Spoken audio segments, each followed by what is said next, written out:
کے ساتھ ابھی رمضان آ رہا ہے نا، ہفتے روز میں رمضان کے 2.5 مہینہ بعد پھر بقرعید آ جائے گا۔ بقرعید کے حوالے سے ایک بہت خوبصورت پوائنٹ آپ کے لیے لائے ہیں کہ یہ جو پکچر ہے یہ ایک عورت ہے اور اس کے اوپر ایک بچہ ہے۔ یہ بی بی ہاجرہ کا یہ کرسچن لوگ بنائے فوٹو، یہ اور اوپر میں جو بچہ ہے وہ حضرت اسماعیل علیہ السلام ہے۔ لیکن اسماعیل علیہ السلام اس وقت 16 سال کے ہیں، لیکن ان کو 2 سال کا بچہ بنا کے پیش کر رہا ہے۔ تو کرسچن اور یہودی کا ایمان ہے کہ جو ذبح ہونے کے لیے ذبیح اللہ گئے تھے وہ تھے اسحاق علیہ السلام، ہم لوگ کا ایمان ہے اسماعیل علیہ السلام۔ تو اسی بائبل سے جو کرسچن اور کے پاس ہوتا ہے اور یہودی کے پاس ہوتا ہے تورات، اس سے ثابت ہے کہ حضرت اسماعیل علیہ السلام گئے تھے ذبح ہونے کے لیے۔ وہ ایسا ثابت ہے کہ حضرت ابراہیم علیہ السلام 86 سال کے تھے جب اسماعیل علیہ السلام پیدا ہوئے، اور 100 سال کے تھے جب اسحاق علیہ السلام پیدا ہوئے۔ تو اسماعیل علیہ السلام 14 سال بڑے ہوئے نا، تو جب اسحاق علیہ السلام دودھ پینا ختم ہوا 2 سال کے ہوئے، تو رات کو اسماعیل علیہ السلام کے ساتھ کھیل رہے تھے۔ بی بی سارہ نے بولا کہ اس بی بی ہاجرہ کو اور اسماعیل علیہ السلام کو گھر سے دور بھیج دو، میں نہیں چاہتی ہوں کہ ہم دونوں کا انتقال ہو جائے، ابراہیم علیہ السلام اور بی بی سارہ کا، تو یہ لوگ بھی اسحاق علیہ السلام کے ساتھ وارث بنے۔ تو ابراہیم علیہ السلام صبح سویرے بی بی ہاجرہ کو گھر سے نکالتے ہیں اور کچھ کھانا دیتے ہیں، مشق میں پانی دیتے ہیں، اور وہ بچے کو پیٹھ پہ رکھ دیتے ہیں۔ تو میں نے بولا بھائی یہ تو بچہ نہیں تھا، یہ تو 16 سال کا بندہ ہے۔ تو 16 سال کا بندہ ہے، کسی دیہات میں بھی ایسا رسم نہیں ہے کہ ماں کے پیٹھ پر رکھ کر 16 سال کے بچے کو اتنا دور روانہ کرو۔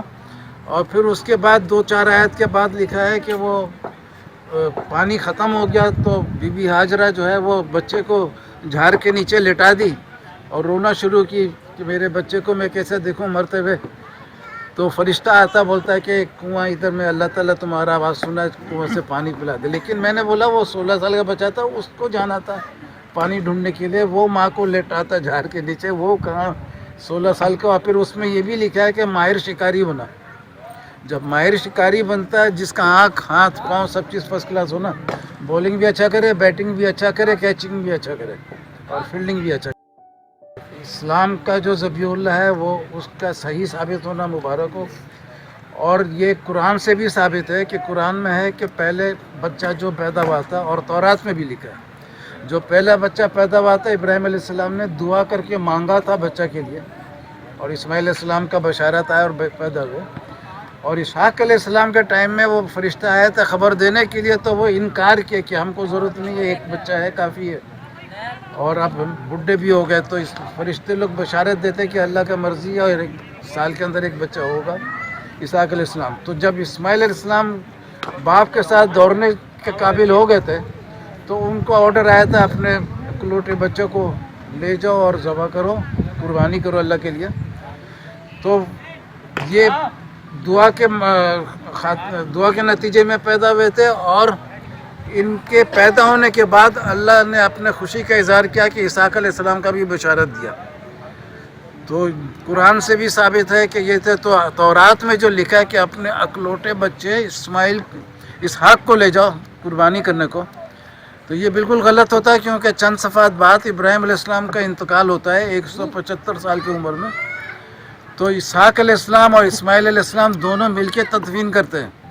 تو جب دونوں مل کے تدفین کرتے ہیں تو آخری وقت تک جب زندہ تھے تو اسحاق علیہ السلام اکلوٹا بیٹا تو کبھی تھا ہی نہیں، کیونکہ اسماعیل علیہ السلام ہمیشہ زندہ رہے، اگر وہ مر جاتے تو چلو اکلوٹا بول دیتے، لیکن اکلوٹا کسی صورت سے نہیں۔ 14 سال اسماعیل علیہ السلام اکلوٹا تھے، پھر اسماعیل علیہ السلام بھی اکلوٹا نہیں رہے جب اسحاق علیہ السلام پیدا ہو گئے۔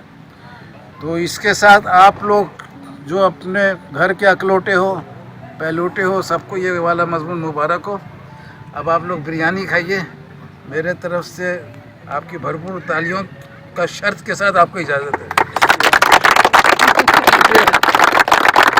شرط کے ساتھ لگا دیا لیکن شرط کے نہیں